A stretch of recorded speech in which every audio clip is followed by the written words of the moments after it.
Lærke kigger på bikinier. Hun ser den flotte model og bliver påvirket af den perfekte krop.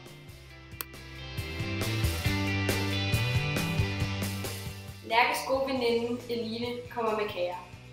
Eline har det svært over farens pludselige død og morens alkoholmisbrug.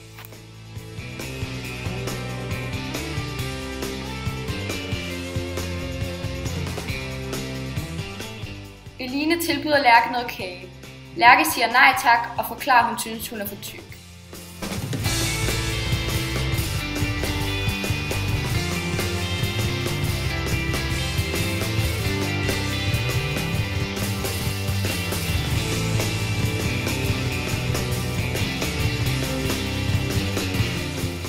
Lærke skjuler sin kostplan, som består af ingen mad og kun vand.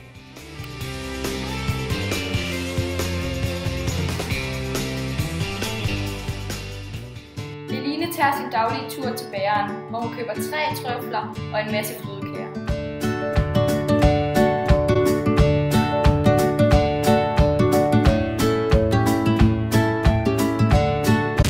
Lærke løber sin daglige 10 km tur og møder Eline, som er på vej ud af bageren.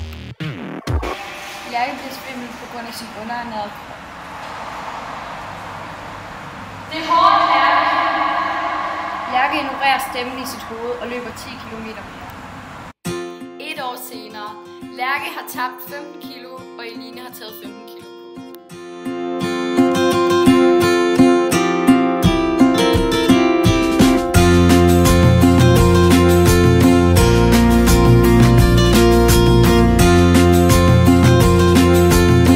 Lærkes krop kunne ikke mere.